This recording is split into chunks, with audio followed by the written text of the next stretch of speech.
those enchiladas in the fridge.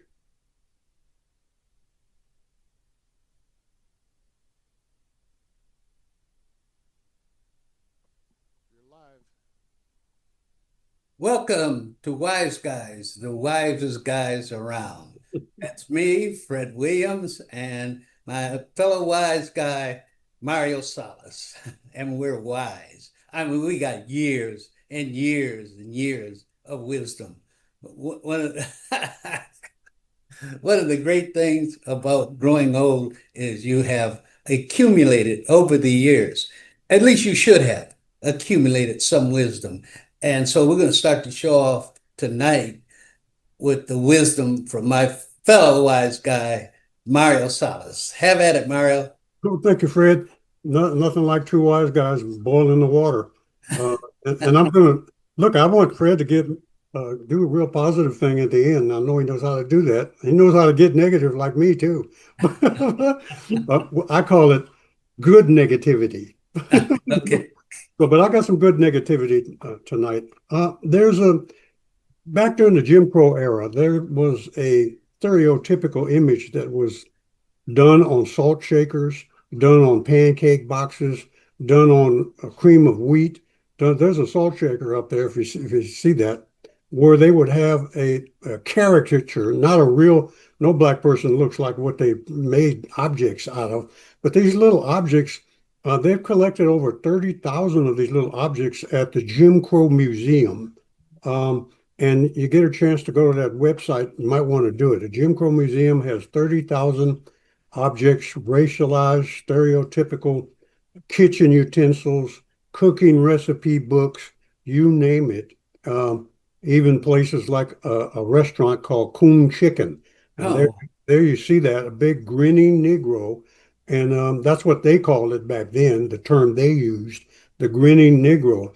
And the purpose of all that, Fred, during the Jim Crow period, a time when racist stereotypes were used to degrade black people, a typical expectation was for blacks to always smile, even if they were calling you the N-word, even if you were looking like Tim Scott, even if you were whatever you were doing, uh, no matter how bad you were being treated, you were expected to smile. So in American kitchens and amusement parks and movies, many products, these images were used. That displayed black people in horrible ways. These included cereal and pancake boxes, Aunt Jemima pancakes, um, detergents, soap, lawn jockeys in the front yard, salt and pepper shakers, stirring rods for drinks, cookbooks, movie and advertisements, placemats in all other forms, Amos and Andy TV shows, all that kind of stuff was used. The object was to brainwash the public generally with anti-black propaganda designed to make black people look inferior and always willing to do whatever whites demanded of them. The grinning Negro, quote unquote, was a favorite of white supremacists and we still have some grinning Negroes around here, as the picture you saw a while ago, Fred. Uh, and I know it didn't shock Fred. He knows about that. Um, the institution of slavery sought to make it appear that enslaved people were very happy. So this grinning stereotype goes all the way back to slavery. So you were supposed to be happy even though you were being beaten to death. mhm. The false idea flies in the face of reality, of course. Blacks were expected to smile, to show subservience, and to bend to the will of the slave masters. After slavery was somewhat abolished, and we know the 13th Amendment didn't completely abolish it, but after it was somewhat abolished on paper, a new form of racism took place with black-faced minstrels. So these black-faced minstrels popularized this grinning Negro idea where whites pretending to be black in a racist manner. According to the Greater Good magazine, black happiness was a constant theme in the American pro-slavery literature, whose writers went even so far as to maintain, and I quote, the Negro slaves of the South are the happiest people in the world, end of quote. These lies are still around and puppets of political conservatives today, right, which still love to see blacks supporting them under all sorts of false arguments. One argument suggests that black people should support MAGA, Make America Great Again Republicans, because it's better to have one foot in both doors. Having one foot in the door of white supremacy is self-destruction, to say the least. You're probably going to get your foot cut off sooner or later. The history of pretended black happiness of an exploited ethnic group was forced upon black people to hide their true hatred of white supremacy, or to go along with the racial order of things during that time in America. Racist whites love having blacks around with big smiles, as it justifies injustice. So no matter how bad you were being treated, Fred, just keep smiling. Just keep smiling. Everything's okay. So the grinning black man, quote unquote, in real life or in caricatures, or the Sambo dolls that are all over New Orleans, for example, painted a picture of acceptance into white supremacist kingdom of doom. A grinning Negro that is trying to carry the water of white supremacists, politicians, embodies the old idea of the good boy who fawns over white men for acceptance. So you're fawning, you're grinning to be accepted. Tim Scott, and I mentioned him earlier. There he is. Oh my goodness, that's the biggest smile. And he's the guy that said, "I love you know who." And so Tim Scott, black Republican senator, as he grins over Trump, reinforces the white stereotype of blacks as servile and willing to follow, right, the most ridiculous form of politics. The only black Republican in the U.S. Senate, if I'm right, Fred, he's the only one. And I don't know, back in the days of the Black Panthers, they wouldn't call him black. They would still be calling him a Negro. So there's a difference between the two. But these, true to the Sambo image of a person that loves the enemy more than he loves himself, and that's a kind of a paraphrase of Malcolm X. He loves the enemy more than he loves himself, represents self-hatred. And Malcolm X did talk about self-hatred when he said, when Tim Scott expressed his self-hatred, when he said he loves the master of today. Sick, to say the least. So according to the Jim Crow Museum, and those of you who are listening to me, just Google that. Just type in Jim Crow Museum. You will see thousands and thousands of different forms of white supremacy, of how they used it to oppress people. The Tom caricature, or quote, Uncle Tom caricature, like the Mammy doll caricature, was born in America in defense of slavery. So they used these images to make it appear that what they were doing was correct. How could slavery be wrong, they would argue, if black servants, male and female, Uncle Toms or Sambos, and females, which were mammies, were contented and loyal to be doing what they're doing. So the Tom, meaning Uncle Tom, is presented as smiling, wide-eyed, dark-skinned observer, field worker, cook, butler, porter, or waiter. Unlike the coon image, Tom is portrayed as a dependable worker, eager to serve. Unlike the brute, and that's a different type of image, where a black person like a Mango or Django, of the brute image, not the Django. The Django movie was good, but the brute image of the guy being a big muscular guy is different from the Tom image, which is a docile, non-threatening image that white people wanted to see all the time. They didn't want to be threatened, so they expected you to smile when nothing was funny. Tom is often old, physically weak, psychologically dependent on white people for approval. Big smiles can mean many things, Fred. And look, I'm not against smiling. I'm doing that right now. So don't misread me. You know how folks are, Fred. We know some of them, but Right, definitely. so, Yeah. but don't misread me. Nothing wrong with a smile, but it's reminiscent of the Jim Crow era when you're smiling with people that are trying to destroy you. Smiling with people who are trying to destroy you. I don't know, Fred. We both grew up in similar times, so What did you experience with that kind of stuff? Well, my experience, I guess, is a little different. I was born almost as far north as you can go in Saginaw, Michigan. And so we weren't exposed to a lot of that. But what I hear what you're talking about, and that was a strong driver behind Dr. Du Bois's writings. Hmm. And during the Harlem Renaissance, he argued that we should be writing to build up the race because it had been torn down so much by that minstrel shows and the way they projected blacks. And as you know, it went from being in books. The first Birth of a Nation Hmm. helped kick it all off. And with the blacks all elected to the state legislatures, they're in there getting drunk and doing all this other crazy stuff. So that fits in with all those images. But I want to ask you, Mario, we all didn't buy off on that, right? We Correct. didn't buy off on that. I think there were a lot of black people. I know I just mentioned when Dr. Du Bois, who was absolutely opposed to that kind of thing. And I've always had a problem when people talk about Mantan Moreland and the big eyes and feet don't fail me now and that kind of stuff. And they argued, well, that's the only kind of role he could get. Well, my position was he shouldn't have gotten that role. Yeah. Uh, Yeah. because And I think, and the real Aunt Jemima shouldn't have been posing on the box. So, and Amos and Andy, they just made fools out of black people with those shows. and they were able to find the people to play those roles. I've always been impressed with Paul Robeson.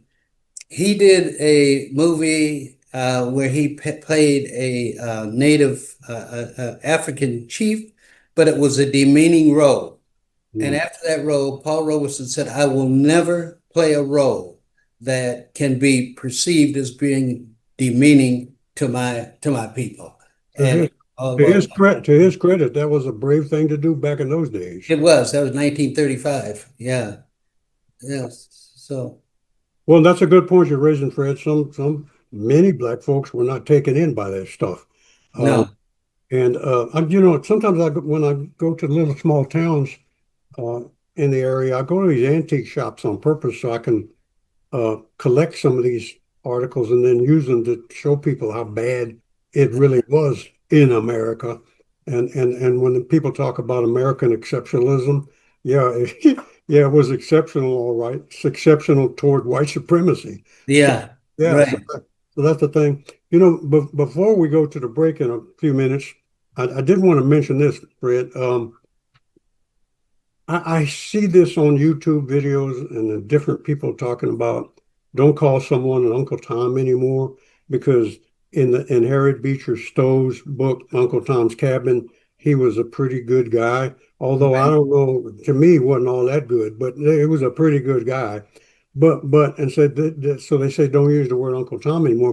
But my God, I'm not talking about that Uncle Tom anyway. I'm talking about the black minstrel Uncle Tom. When Harriet Beecher Stowe's book hit the South, black minstrels went to work and then created their own version of Uncle Tom.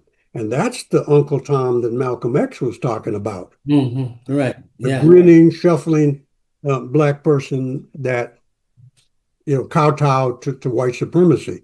So there were two Uncle Toms. There was the one in the book, and then there's the other one. So people can't tell me don't say Uncle Tom anymore because I'm talking about the other Uncle Tom. I'm not talking about Harry Beecher Stowe's Uncle Tom.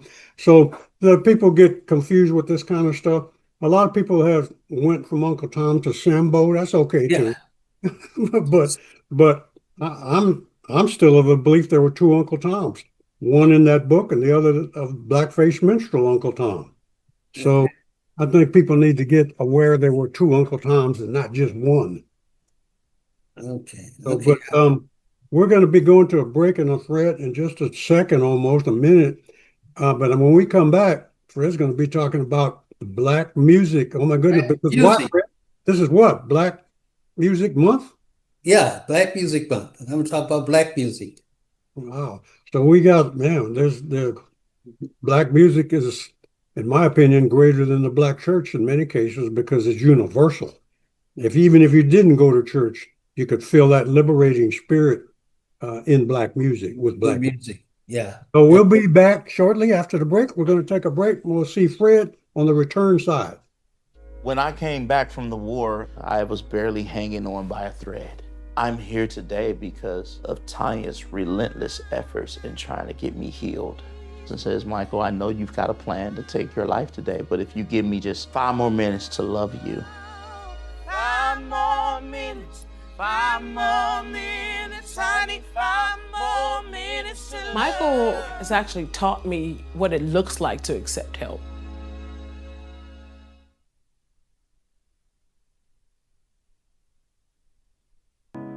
The bravest person I know is definitely my dad, 100%. My friend Sean. My daughter Cynthia, and she was in the United States Army. One of the bravest things he ever did wasn't when he first enlisted, it was when he found his first support group. Our journey has not been easy. One of the bravest things he did was when he asked to move in with me and my mom.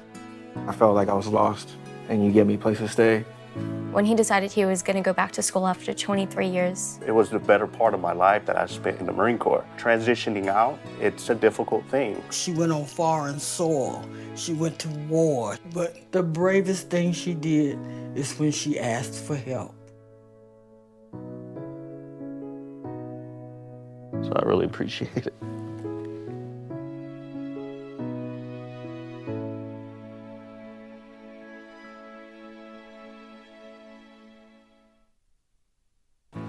You know you don't have to wear your PT gear anymore, right? It's comfortable. So how's civilian life treating you? It's fine. When I got out, I didn't want to admit that there was anything wrong because I felt like a failure. And then I realized, like, there's nothing to be ashamed of. So I started talking to someone. Maybe you are fine, but if you're not, it's okay. Thank you. If you or a veteran you know needs support, don't wait. Reach out. Find resources at va.gov/reach. People couldn't see my potential, so I had to show them. I've run this place for 20 years, but I still need to prove that I'm more than what you see on paper. Today, I'm the CEO of my own company. That's the way my mind works. I have a very mechanical brain. Why are we not rethinking this? I am more. I'm more than who I am on paper.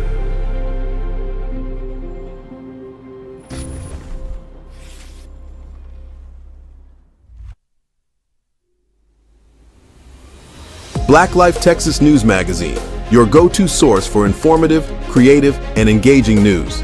With 85 convenient locations throughout San Antonio, Black Life Texas News Magazine brings you the latest updates on politics, social justice, culture, entertainment, and more. From thought-provoking articles to inspiring profiles, we cover the topics that matter most to you. Stay informed, connected, and inspired with our in-depth analysis and coverage of critical issues affecting the Black community. But we don't stop there. Black Life Texas News Magazine is your guide to upcoming events, festivals, and exhibitions that celebrate African American heritage and promote unity. Don't miss another copy. Subscribe today for convenient home delivery. Get your hands on Black Life Texas News Magazine and be part of the conversation that matters most to our community. Black Life Texas. Welcome back to Wise Guys. Mario, that information you gave our viewers is really, really relevant. And I like the way you tied in from right after slavery, right up to today with our friend, Jim Scott. And yeah, I get so sick and tired of these people talk about, and my mama scrubbed floors for years for being able to get here, or we were picking cotton, and they make all these comparisons as how bad it was for them, and look at how great this country has been because even from that beginning they could make it to the United States Senate, and they don't tell how they got there, which you did when you showed the smiling face. He played Uncle Tom Rowe, and he still plays it. And you got another one who plays it also, Byron Donald. from Florida. He plays it. He doesn't do it as blatant as Tim Scott, but he plays that role. And these guys, and unfortunately, I'm afraid that we may have some around here also. I won't call any names. We know who they are. We know who they are. Yeah. Okay. I want to talk about June being Black Music Month. Okay. And Black music has always been extremely relevant to Black Americans throughout the centuries, from the spirituals during slavery to the gospels that met the needs of church-going Black Americans that migrated from the South to the North during the Great Migration years from approximately 1920 to 1960. There have also been genres of secular music, and often that music carried a message about our history and our condition in this country, and often was uplifting, but also some of it was telling what happened and how it happened. And I like to point out a few that did that. Let's start with the great B.B. King when he recorded Why I Sing the Blues. The lyrics reflect history of a horrendous condition Blacks have endured in this country when he sings, "When I first got the blues, they brought me over in a ship. Men were standing over me and a lot more with a whip. And everybody want to know why I sing the blues." And he goes on and takes it through Jim Crow, ghetto, right up to when he recorded this, which is right around 1970. He was reflecting what was happening through music.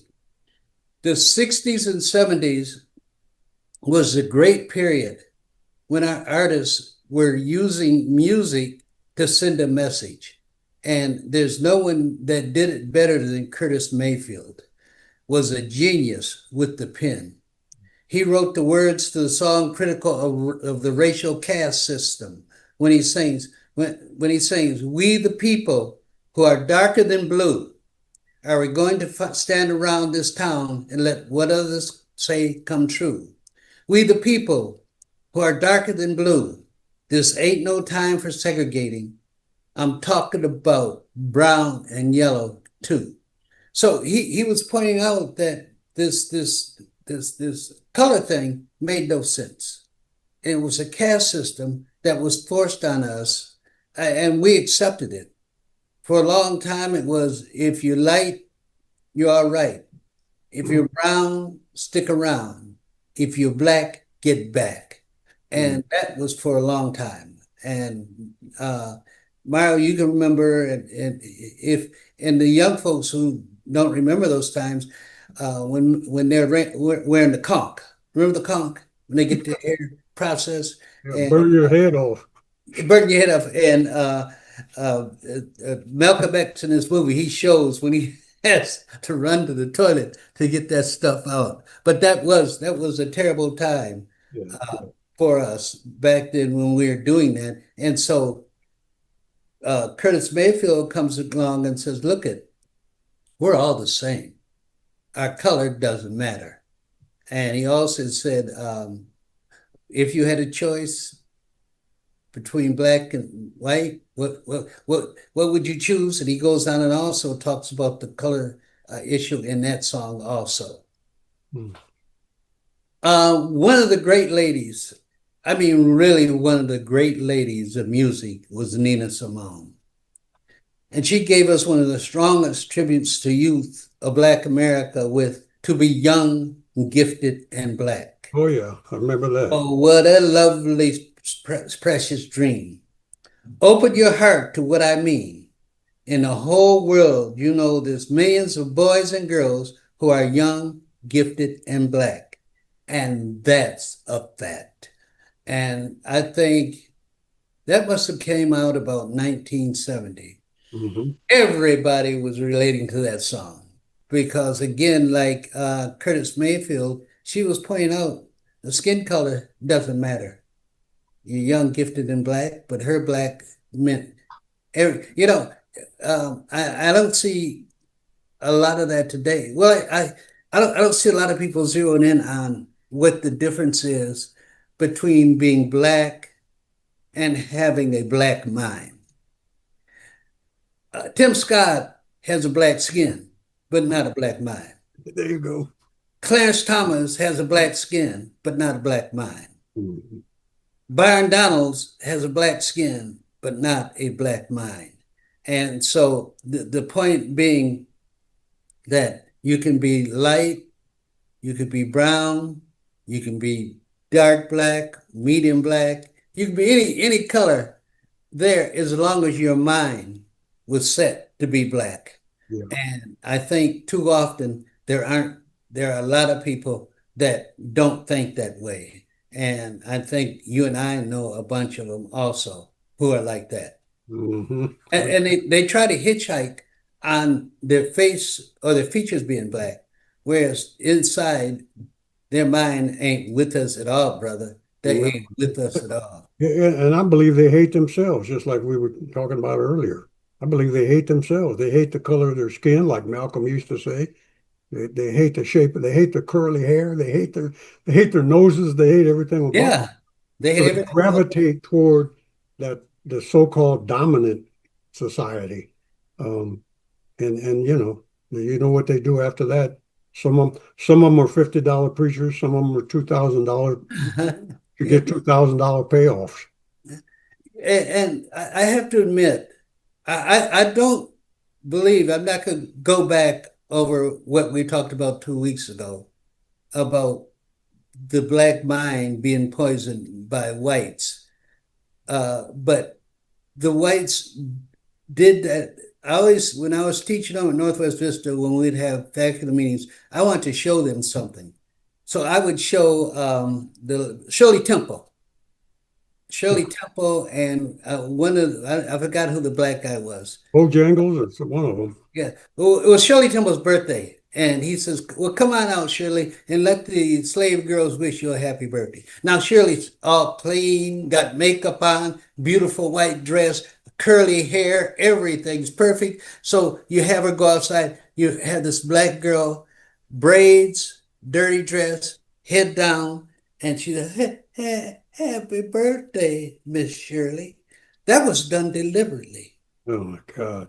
That was done deliberately. So no wonder when Dr. Kenneth Clark ran the test in New York, showing the black doll and the white doll, the black girls picked the white doll. But here's my point. And here's my point to people who claim that we have been marginalized, we have been totally destroyed by white people. That's no more. That's no more. Yep. You see black girls walk around with black dolls now, and even Malcolm and King both talked about being black and being beautiful. Right. And just came out, I am somebody. There was a whole movement, man. We rejected that white crap in the 70s. We rejected that crap, man. We said, no, that shit's not going anymore. And you had a different mindset coming out of the 60s and 70s. We were the young people coming out of the civil rights movement, led by Dr. King. And we saw a different kind of black. And that was Dr. King, Malcolm. I think they deliberately made sure they got rid of both those guys. Because if they'd have come together, they would have been one hell of a source. Right. Would have been. Yeah. So get back to my music. Let me do the last one here. And probably what we're talking about today is most applicable to James Brown. Because I know in the 70s when he came out and said, say it loud, I'm black and I'm proud. Some people say we got a lot of malice. Some say it's a lot of nerve, but I say we won't quit moving until we get what we deserve. Say it black. Say it loud. I'm black and I'm proud. And that was it. That was the song, Fred. Wasn't that the song? Yeah. Wasn't that the song? And that was it. That was the song. Yeah, we rejected all that stuff. And that's why I can say today, there are the as you say, a certain kind of Uncle Tom, they're still there. But I don't think that most of us are there now. I think we moved beyond that. I think that Yeah, I agree with you, Fred. I think those smiling, grinning Sambos, or whatever you want to call them. I think, well, I mean, look at Tim Scott. He didn't get no support in the black community when he was trying to run for president. Black people are just not going to support that kind of mess anymore. You'll find some, like what we talked about, you'll find some, but you won't find the mass of black folks are not going to support that. they're not going to support that stuff. Okay, so this is Black Music Month. Everybody go back, pull out some of your old jams, listen to the Temptations, listen to the Supremes, listen to Gladys Knight and the Pips, made by Midnight Train to Georgia. One of Us, the Temptations, My Girl, and those beautiful songs of that period. Listen to them, enjoy them, and for those who didn't live that time, from that you can get a feeling for what it was like to be living when those kind of beautiful black songs were being sung. They were liberating, Fred. They were liberating. They were liberating, man. They were beautiful. They were beautiful. Yeah. So enjoy Black Music Month and the Wise Guys. We'll see you next week, the same time. And we will be here again telling our story our way. Y'all stay wise. Stay woke.